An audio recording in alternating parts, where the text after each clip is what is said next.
سلام به همه آنهایی که عین حال ما را تماشا دارند و موضوع نخستی برنامه ترانسفر در عملم به استعفا رفتن اصل‌الدین حبیب‌اللهیو از وظیفه سرمربیگی دسته خطلان شهری باختر است. مربی کاردانی تاجیک هم فرصت‌های زیاد با تکیه به ننگ و ناموس دسته را پیوسته به پنجگانه بهترین ها می‌برد، ولی اخیراً دید که رواناً به کیهان رفتن نمی‌شود. طاقتش تاق شد و به استراحتی با فراغت رفت. تقدیر یکی از دسته‌های کهن‌ترین فوتبالی وطن چی می شود؟ این را البته پولداران این منطقه بزرگ باید حل کنند. وظیفه شفی را باشد در خطلان موقتاً مهراب زوربیکوف به گردن گرفت. اگر شود و خطلان به لیگ یکم رود، این هم علامت روشنی از لنگ بودن پایها در فوتبال تاجیک درک می‌دهد.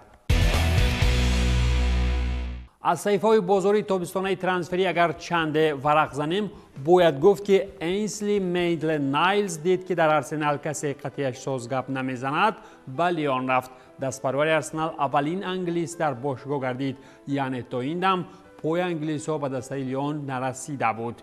قرارداد میتلند-نایلز با لیون 4 سال مهلت داشته.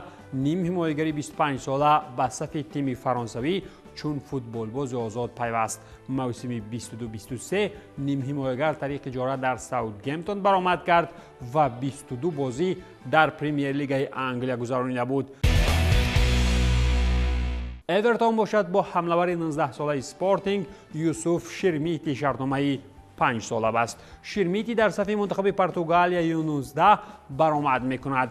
به اکادمی اسپورتینگ باشد حمله‌ور سال 2016 شامل شده. ماه ینوری سال جاری در صف تیم اساسی به میدان آمد. اگر پیشروی‌ها با چنین سرعت دوام یابند، 2 سال بعد برای این پرتغالی استحصال مکتب هموطنانی رونالدو در بازار تگمه‌کنی می‌شود.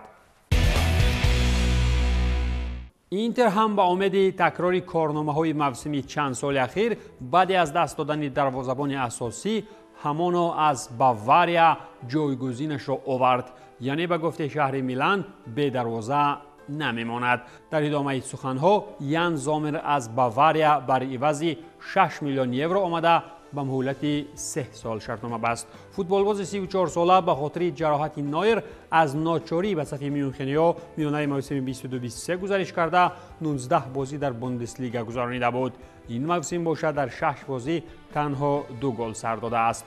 بر زمین زامر اینتر طریق اجاره باز یک دروازه‌بان دیگر آورد، یعنی به گفته پلانی بام کار میکند. نفری دیگری امیل اودرا است هم داره می باشد که برای روز مبادا در کار می شود. امیل اودرا دستپرور یوونتوس بوده، از سال 2018 تا به حال در صف سامپا برآمد میکرد. موسم 22-23 دروازه‌بان 26 ساله 25 بازی کرد و تنها در 6 بازی به دروازه‌اش گل سر نداد. این موسم باشد ممکن همگی 6 گل به دروازه‌اش سر دهد، زیرا در تمرین‌ها همین قدر گل می شود و عمرش در کرسی‌های احتیاطی پس سر می شود. در PSG اگر یک روز بازاری به خرید به انجام رسد، مالکان دسته را شکمشان درد می کند. این تابستان البته یکی از خریداری‌های نظررس پاریژیان گانسالو راموس از بنفیکا بود که با بهانه اجاره با ارزش 65 جمعی 15 میلیون یورو حتما خریداری می شود. RMC سپورت اطلاع می دهد که حق خریداری حتمی نیست، ولی نخریدن بازیگر با ارزش چنین مبلغ نیز برای PSG غیر امکان خواهد بود. در چمپیونات پرتغالیا موسم قبلی راموس 22 ساله 19 گل در 30 بازی به ثمر رسانیده. این موسم باشد الکی در گل بارانکنی لیون سهمی ارزنده گذاشت و چند پیش باشد 2 گل وارد دروازه مارسل نموده بود. خلاص که نوبت دسته پاریژی از خریدن هیچ پشیمان نخواهد بود. درنده پرغروری بازارهای فوتبالی که به شرافت پول سعودیان از زاغ به شرغاز تبدیل یافت، بیش از 32 میلیون پوند به ساتان فرستاد و دفاعگر والنتینو لیورامنتو را شامل تیم کرد. زاغان با دفاعگر 20 ساله شرطنامه 5 ساله بسته. ساوثگمپتون همچنین از فروش من بعد بازیگر منتخب انگلیا U21 پول‌های علاوه‌ای به دست می‌آورد. چلسی باشد از فروش لیورامنتو که دستپرور این تیم است تا 50% از مبلغ گزارش را به دست می‌آورد. محصول اکادمی لندنی با مرام از خود درک دادن می‌گیرند. تیم دیگری لندنی با نام تاتنهم باشد دفاعگری وولفسبورگ میکی وند ون را با ارزش 50 میلیون یورو خریداری کرد و شرطنامه با دفاعگری 22 ساله با مهلت 6 سال بسته شده است. وند ون در صف وولفسبورگ از سال 21 برآمد کرده 41 بازی گذرانید و با 1 گل و 3 اسیست از میدان بیرون شد. بر زمین وند ون تاتنهم باز حمله‌ور 19 ساله راساريو سنترال آلخو ویلیز آرژانتینی را خریداری کرد. در چمپیونات آرژانتین 23 ویلیز 11 گل از 23 بازی‌ها با آمار گرفته. میتوان گفت چون این جوانان پرهنر قوت دلی انگه پستیکاگلو با موسمی نوین خواهند بود. یک زمان به ایتالیا هم باید نگریست که لاتزیو چگونه بر عوض 15 میلیون یورو گوستاو ایساکسن را از میتیولند دانیوی شامل تیم کرد. تیم ریمی با فوتبال بازی 22 ساله که بهترین نشانزنی لیگ دانیوی در موسم قبلی بود با 5 سال شرطنامه بست. در موسم قبلی چمپیونات دانیا ایساکسن 32 بازی گذرانید، 18 گل و 5 پرتافت گلی با آمار گرفت و با همین توجه ایتالیایی ها را نسبتش جلب نمود. نماینده فوتبالی شهر تورین با نام ترینا باشد نیکولا ولاشیچ را از وست هم یونایتد بر عوض 12 میلیون یورو خریده شرطنامه زیر نقشه 4+1 است. خارواتی 25 سال اخیراً بعد یک موسم جاروی اعتماد تورینی ها را به پرگی به دست آورده از کرسی های احتیاطی در لندن به پرگی خلاص شد، زیرا که زنبورق های تگی کرسی هایش در وست هم یونایتد کیها باز کلان شده بودند. بارسای بپول این تابستان تنها در جمع‌آوری نورسانی فوتبالی بود و زورش تنها به سوداکاری های تا 5 میلیون می رسید. نیم حمایتگری 16 ساله فرایبورگ نوآ درویخ نفری نوبتی گردید که بر عوض 2.5 میلیون یورو شامل بارسلونای ب شده.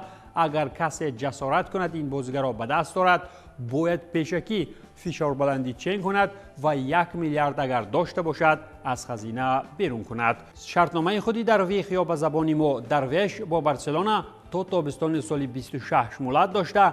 دسته دوم بارسا باید که نوجوان را برای تیم اولیه خوی تیار کند، اگر نه باز هم ضرور می شود تا از او طریق اجاره خلاص شوند. یوونتوس هم با سر ویران و دست لرزان 2 میلیون یورو از جیب برآورد تا برای آوردن دفاعگر 20 ساله اوروگوئه و والنسیا به فاکوندو گونسالز روان کند.